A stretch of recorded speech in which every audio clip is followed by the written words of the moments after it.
Vamos ao último vídeo de preparação para exame, onde revemos assim matéria a matéria. Na verdade, vamos ao último tema de Geologia de 11º ano, onde vamos falar dos recursos geológicos ou da exploração sustentada de recursos geológicos. Os recursos geológicos eles podem ser definidos como materiais, que podem ser sólidos, líquidos, gasosos, que são provenientes da Terra. Por vezes não são recursos, mas sim as suas propriedades, ou seja, como é o caso do calor ou da radioatividade, ou seja, nós estamos aqui no fundo a falar de recursos energéticos. E o que nós vamos fazer, assim de uma forma muito sistematizada, é perceber como é que estes recursos podem ser classificados e como é que eles podem ser aproveitados e também as suas vantagens e desvantagens.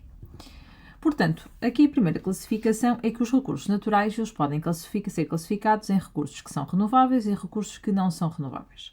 Os recursos renováveis são aqueles recursos cuja velocidade em que são repostos na natureza é superior à velocidade de consumo pelo ser humano. Ou seja, normalmente estamos a falar, por exemplo, do vento, da luz do sol, do calor interno da Terra, enquanto que os recursos não renováveis são recursos cuja velocidade de consumo pelo ser humano é superior à velocidade de reposição na natureza, o que vai levar, eventualmente, ao seu esgotamento.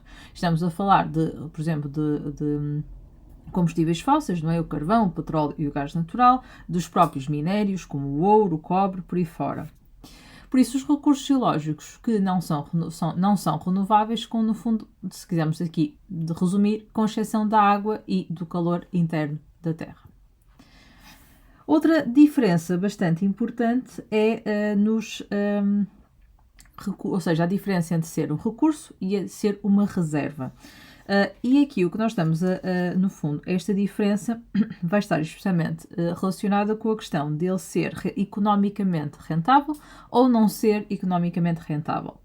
Portanto, nós quando estamos a falar de uma reserva, ele é um recurso geológico que é conhecido, que pode ser legalmente extraído e cuja extração é economicamente rentável. Já um recurso é, no fundo, ou seja, um material ou qualquer material geológico que tem potencial de ser, ou seja, e tem algum potencial em ser explorado a nível económico, portanto, ou seja, no fundo, nós vamos fazer esta grande diferença. Para os recursos ou a exploração dos recursos minerais, e começamos já aqui, ou seja, eu começo aqui já pelo slide por recursos minerais metálicos, ou seja, no fundo nós temos recursos minerais que são metálicos e os que são não metálicos. Relativamente aos não metálicos, são aqueles que não contêm elementos metálicos. Portanto, não podemos pensar no fundo da nossa matéria do dia a dia, que é normalmente utilizado na construção civil. Já os recursos minerais metálicos são aqueles que têm elementos metálicos. Pronto, ou seja, essencialmente esta diferença. Ou seja, podem conter ferro, podem conter ouro, podem conter zinco, enquanto que os não metálicos é, por exemplo, a areia, o calcário, a salgema, ok? Portanto, esta diferença. Em relação aos recursos minerais metálicos, eles trazem com eles uma série de definições. Portanto, o que é que acontece?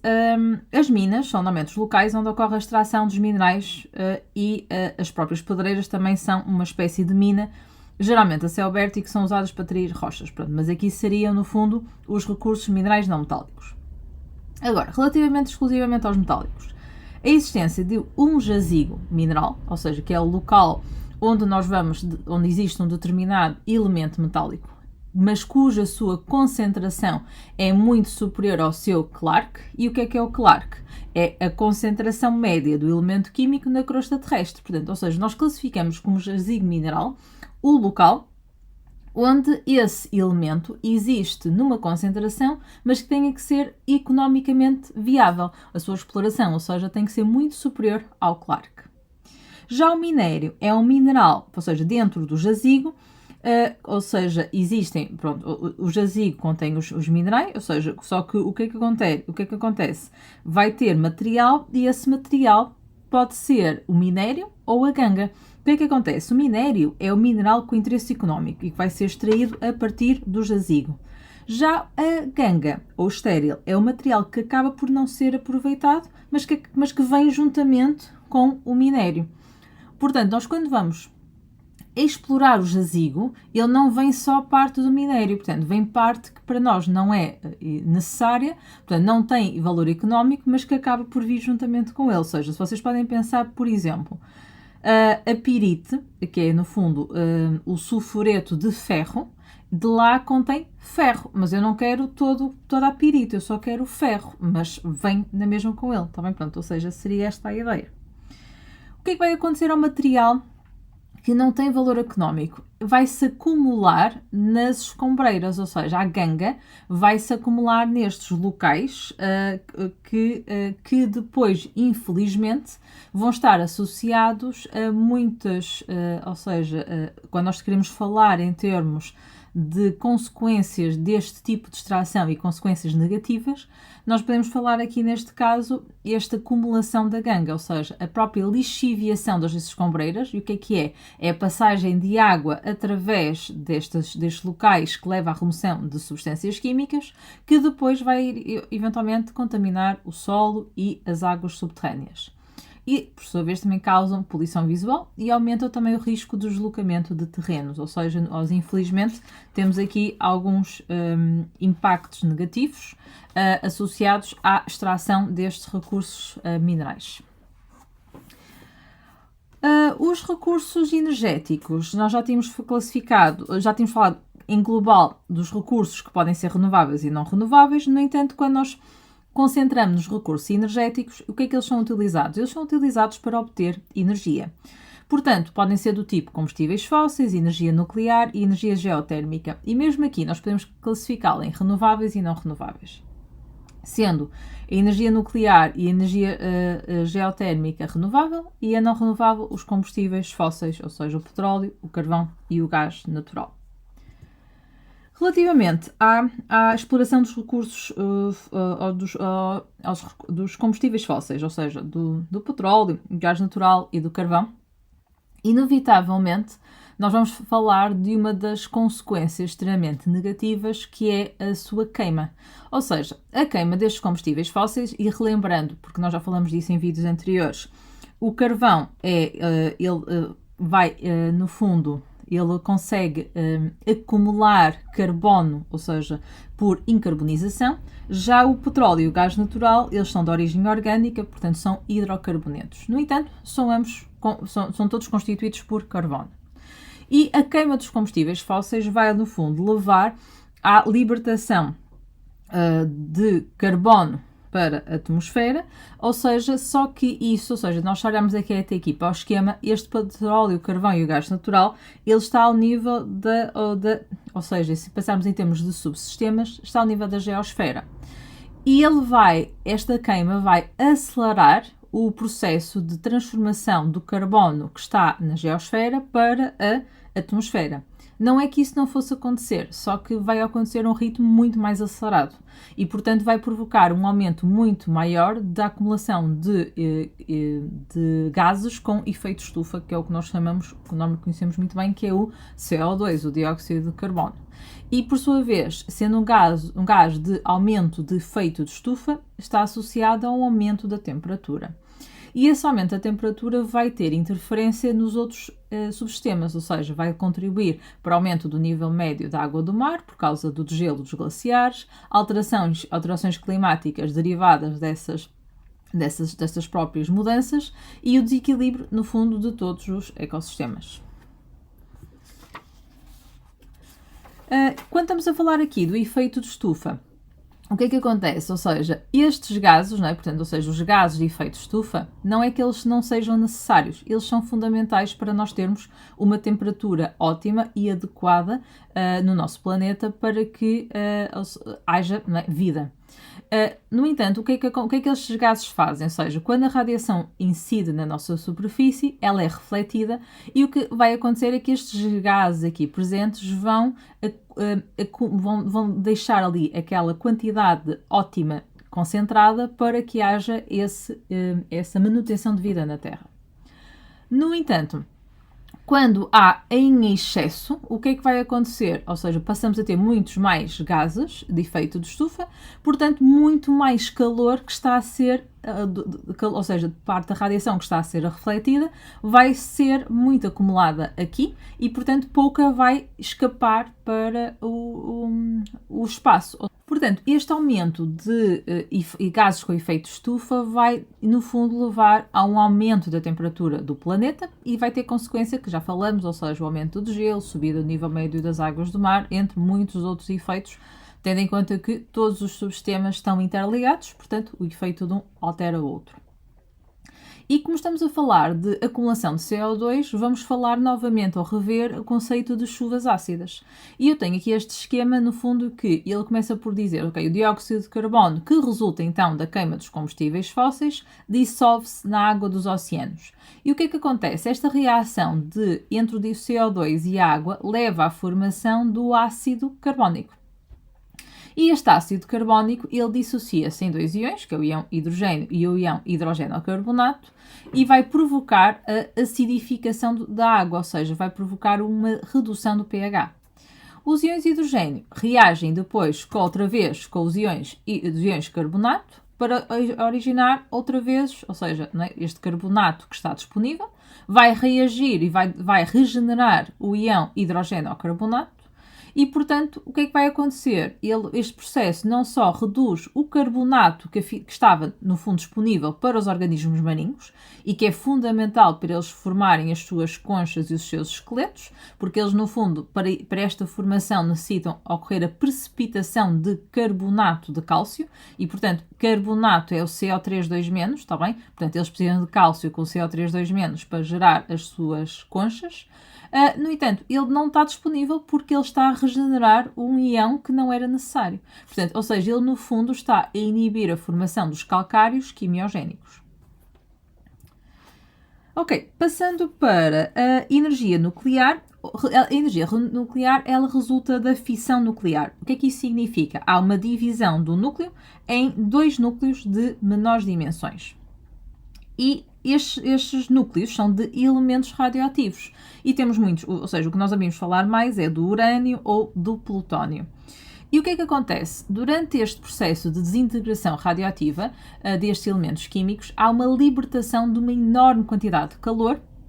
E como é que isso acontece? Ou seja, esta energia que resulta da fissão é utilizada para a produção de vapor de água a alta pressão, o qual vai ativar turbinas, que são, ou seja, nós estamos a ver aqui, portanto, ou seja, aqui neste esquema é onde está a ocorrer o processo de fissão. Dentro desse processo há a libertação de uma grande quantidade de vapor, ou seja, água quente que está aqui, vapor de água que vai ativar estas turbinas e estas turbinas depois vão permitir a sua utilização para gerar energia elétrica, o que parece ótimo. Só que, o que é que acontece? Ou seja, nós estamos a trabalhar com grandes quantidades de energia, e, portanto, imensa, ou seja, e energia que vai ser resultando da desintegração radioativa de elementos químicos e isso pode depois, ou seja, se isso sair do local onde está a ocorrer a fissão, pode levar à fuga de radiação e a radiação é extremamente perigosa, não é, para as células. E para o ser humano. Depois, é utilizada enormes quantidades de água. Portanto, ou seja, logo aí também temos um enorme problema. A própria poluição, portanto, ou seja, embora não é questão aqui da libertação do vapor, porque esse vapor não é tóxico, porque é vapor de água, no entanto, depois temos o outro problema, que há a produção de resíduos, esses resíduos são radioativos e o que acontece é que nós temos ainda imensos problemas em conseguir tratá-los e armazená-los.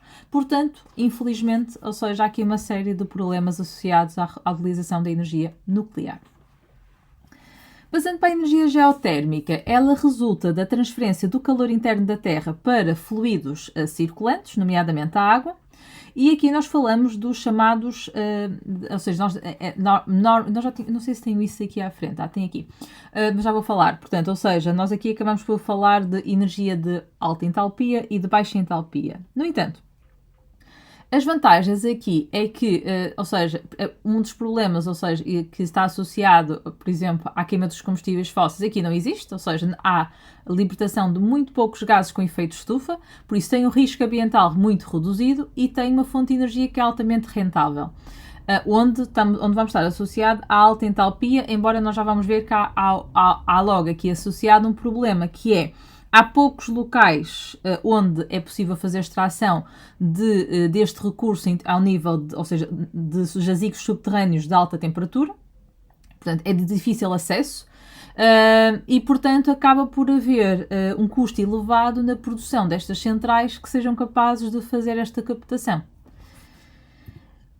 Aqui nós estamos a falar de jazigos geotérmicos de baixa entalpia e de alta entalpia. O que é que acontece? A baixa entalpia é quando a temperatura da água está inferior a 150 graus, o que significa que ela pode ser utilizada diretamente para o seu uso, ou seja, para o uso doméstico. Já quando é de alta entalpia, a temperatura é superior a 150, portanto significa que é necessária a criação de locais de produção, ou seja, em que essa energia possa depois ser aproveitada e utilizada para a produção de energia elétrica, embora nós temos isso nos Açores e na Islândia. Para terminar, vou passar à exploração, ou seja, falar dos recursos hidrogeológicos, ou seja, a exploração das águas subterrâneas, que se refere ao processo de localizar, extrair e utilizar a água que se encontra armazenada abaixo da superfície terrestre e que normalmente encontra-se nestes aquíferos. E o que é que são aquíferos? São formações geológicas subterrâneas que permitem o armazenamento e a circulação de água subterrânea, assim como a sua exploração. A água destes aquíferos acaba por ser utilizada para o abastecimento humano, na agricultura e na indústria. E com o estudo dos aquíferos vêm conceitos, nomeadamente o conceito de porosidade e o conceito de permeabilidade. Essencialmente, a porosidade está associada à quantidade de espaços que se encontram vazios, enquanto que a permeabilidade está relacionada com a facilidade com que uma rocha se deixa atravessar por um fluido, ou seja, tem de haver comunicação entre os poros e fissuras para a água conseguir circular. Por isso, a utilização de um aquífero ele acaba por ser tanto mais rentável, como aqui diz, quanto maior for a porosidade e a permeabilidade das rochas que o constituem. Ok? Por isso, se nós temos que decorar aqui alguma coisa, é rochas porosas e rochas permeáveis. Não esquecer que a permeabilidade está relacionada, não se esqueçam, com a comunicação, também porque tem que haver a passagem de água, caso contrário, também não serve. Aqui no aquífero nós conseguimos também identificar diferentes zonas em profundidade com diferente conteúdo de água. Então nós temos uma zona que é não saturada e uma zona que é saturada. A zona não saturada também se designa por zona de aeração e, no fundo, é a zona do aquífero que está situada entre a superfície do terreno e o nível hidrostático, ok? Ou nível freático, que no fundo corresponde à profundidade a partir da qual vai surgir água. Já a zona de saturação é a zona do aquífero onde a totalidade dos poros vai estar ocupada com água.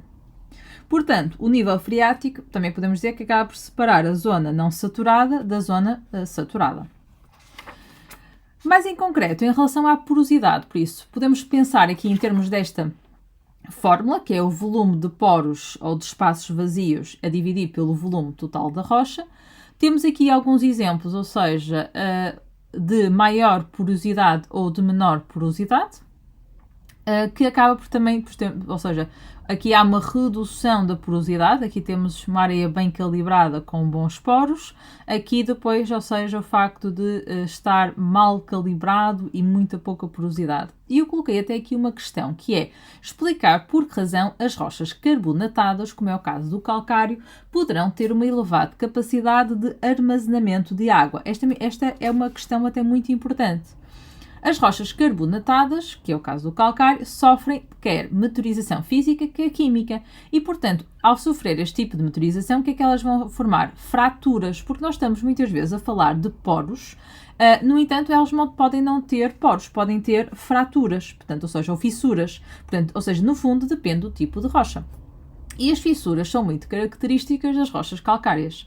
Portanto, as fraturas que também se formam nestas rochas devido à meteorização física podem depois também ser alargadas devido à meteorização química, portanto, ou seja, devido à dissolução de substâncias que se encontram na água, o que vai se traduzir numa elevada também capacidade de armazenamento de água, tá bem? Por isso, não esquecer poros ou fissuras. Relativamente aos tipos de aquíferos, nós temos os aquíferos livres e os aquíferos confinados. Um aquífero que seja livre é aquele aquífero que está limitado no topo por uma camada rochosa que é permeável e na base por uma camada que é impermeável. Aqui a pressão da água no interior do aquífero é igual à pressão atmosférica, portanto, quando nós precisamos de retirar água utilizando, ou seja, quando fazemos um furo e para retirar água do aquífero livre, é necessário normalmente uma bomba, não é? Porque não há diferença de pressão. A recarga aqui da água é bastante rápida e ocorre na zona de aeração. E o nível hidrostático vai variar ao longo do ano, porque como a recarga é feita diretamente, portanto significa que, consoante aquilo entra água ou não entra água, né, o nível hidrostático vai alterar. Já o aquífero confinado, ele é limitado no topo e na base por camadas de rochas impermeáveis, o que vai levar a que a recarga da água seja feita lateralmente, o que é uma recarga muito mais lenta. Neste caso aqui, a pressão da água no interior vai ser superior à pressão atmosférica, o que significa que se nós fizéssemos um furo, nós íamos ver água a sair de forma, ou seja, que normalmente até aparece furo repuxante, não é? Ela parece que sai com pressão, não é? Portanto, aqui não é preciso a utilização de bombas, por exemplo.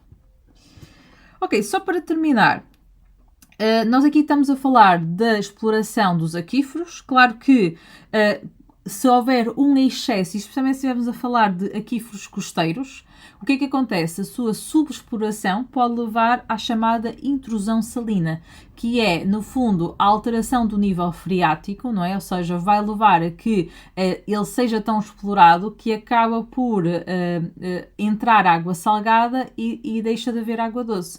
E isso pode levar à sua própria contaminação, portanto, e isso depois vai ter influência, novamente, nos outros subsistemas, está bem? Por isso, queria só falar sobre isso, para não parecer que é fenomenal, é ótimo, mas tem que ser tudo feito de uma forma bastante controlada e de forma a que também não haja esta tal subexploração, ou também devido a, eventualmente, a contaminação das águas subterrâneas, isto também vai afetar os próprios aquíferos. Espero que este conjunto de vídeos tenha sido útil. Este é o último vídeo de revisão da matéria toda de Biologia da 10º e da 11º e vemos nos próximos vídeos. Bom estudo!